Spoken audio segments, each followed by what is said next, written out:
그 땅의 백성이 요시야의 아들 여호아하스를 세워 그의 아버지를 대신하여 예루살렘에서 왕으로 삼으니 여호아하스가 왕위에 오를 때 나이가 23세더라. 그가 예루살렘에서 다스린 지 석 달에 애굽 왕이 예루살렘에서 그의 왕위를 폐하고 또 그 나라에 은 100달란트와 금 1달란트를 벌금으로 내게 하며 애굽 왕 느고가 또 그의 형제 엘야김을 세워 유다와 예루살렘 왕으로 삼고 그의 이름을 고쳐 여호야김이라 하고 그의 형제 여호아하스를 애굽으로 잡아갔더라. 여호야김이 왕위에 오를 때 나이가 25세라. 예루살렘에서 11년 동안 다스리며 그의 하나님 여호와 보시기에 악을 행하였더라. 바벨론 왕 느부갓네살이 올라와서 그를 치고 그를 쇠사슬로 결박하여 바벨론으로 잡아가고 느부갓네살이 또 여호와의 전 기구들을 바벨론으로 가져다가 바벨론에 있는 자기 신당에 두었더라. 여호야김의 남은 사적과 그가 행한 모든 가증한 일들과 그에게 발견된 악행이 이스라엘과 유다 열왕기에 기록되니라. 그의 아들 여호야긴이 대신하여 왕이 되니라. 여호야긴이 왕위에 오를 때 나이가 8세라. 예루살렘에서 석 달 열흘 동안 다스리며 여호와 보시기에 악을 행하였더라. 그해 느부갓네살 왕이 사람을 보내어 여호야긴을 바벨론으로 잡아가고 여호와의 전에 귀한 그릇들도 함께 가져가고 그의 숙부 시드기야를 세워 유다와 예루살렘 왕으로 삼았더라.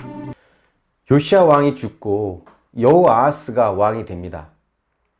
그런데 바벨론과의 전쟁에서 패한 애굽 왕 느고는 이 패배의 탓을 요시야 왕으로 돌리면서 예루살렘을 침공해 옵니다. 그리고는 친바벨론적이었던 여호아하스를 애굽으로 끌고 가고 친애굽적이었던 그의 형제 엘리야김을 왕으로 세우죠. 이 왕이 여호야김입니다. 여호야김이 왕이 되면서 이스라엘이 애굽과 관계가 가까워지자 이번엔 바벨론이 침공해 와서는 여호야김을 데려가고 여호야긴을 세웁니다.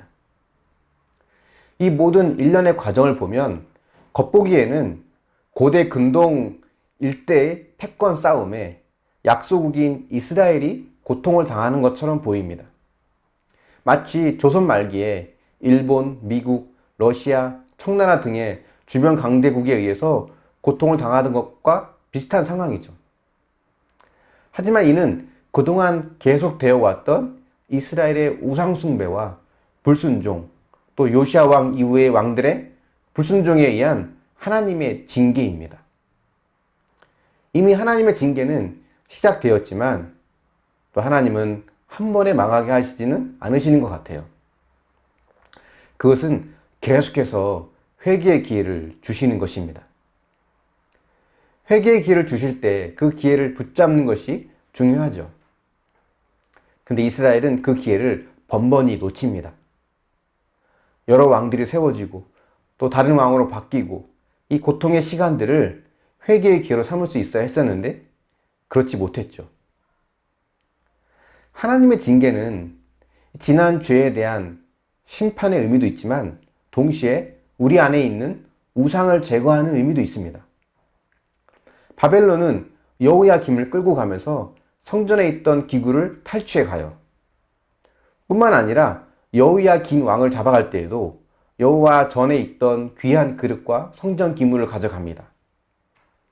이스라엘이 그토록 중요하게 여기는 성전이 이렇게 무참히 짓밟히는 것을 보면서 이스라엘 백성들은 무엇을 느꼈을까요?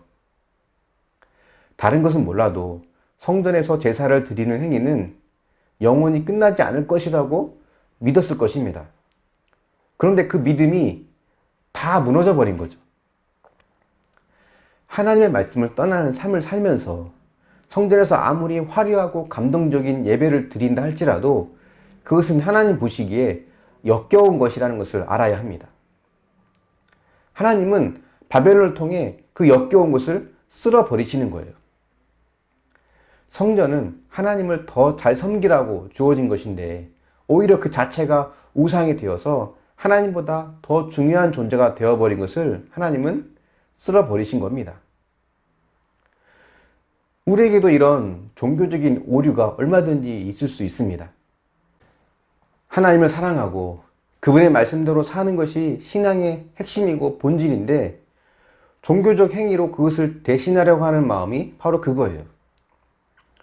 코로나로 인해서 교회들이 주일 예배를 아예 못 드리던 때가 있었죠. 그 큰 예배 공간이 텅 비어버린 것을 보면 종교 행위를 우상으로 여기던 우리 신앙에 대한 하나님의 징계라는 생각을 하게 됩니다.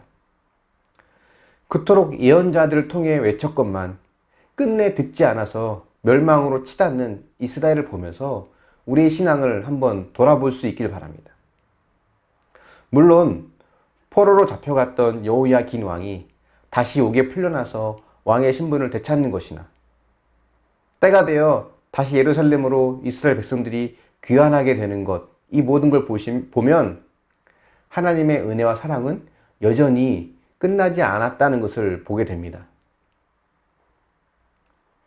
이스라엘의 실패, 그럼에도 불구하고 그들을 포기하지 않으시는 하나님의 사랑을 우리가 마음에 담고 그 사랑을 힘입어서 일상 속에서 말씀대로 살아낼 수 있는 그런 믿음과 은혜가 있기를 축원합니다. 묵상해 보십시오. 하나님께서 주신 회개의 기회라고 생각되는 사건이 있습니까? 그 기회를 잘 살리고 있습니까? 아니면 그 기회를 놓쳤습니까? 내 안에 하나님께서 쓸어버리셔야 할 헛된 우상은 무엇이 있을까요? 기도하겠습니다. 사랑의 하나님, 하나님께서 그 오랜 시간 동안 예언자들을 보내시면서 회개를 촉구하시고 또 그들에게 사랑의 말씀을 전해주셨지만 여전히 듣지 못하여 자기 욕심대로 살던 이스라엘이 결국은 멸망의 길로 가는 것을 봅니다. 하나님, 회개의 기회를 놓치는 것이 얼마나 어리석은 것인지를 알게 하여 주시고 우리 가운데 주어지는 회개의 기회를 날마다 붙잡을 수 있도록 도와주시고 인도하여 주십소서. 말씀을 묵상하는 것이 결국은 회개하기 위함인데 하나님, 회개함으로 하나님께 더 가까이 나아가는 우리 모두가 될 수 있도록 도우시고 함께하여 주시기를 원합니다. 늘 실패하는 이스라엘을 포기하지 않으시고 끝까지 그들을 붙잡아 주시는 하나님의 사랑이 우리 안에도 있음을 기억하며 그 사랑을 힘입어서 말씀대로 살아가는 능력을 얻고 또 살아낼 수 있는 힘을 얻을 수 있기를 원합니다. 우리 안에 있는 헛된 우상들을 쓸어버려 주시고 하나님만을 붙잡고 하나님만을 따라가는 우리 모두가 되게 하여 주시옵소서. 감사드리며 예수님의 이름으로 기도합니다. 아멘.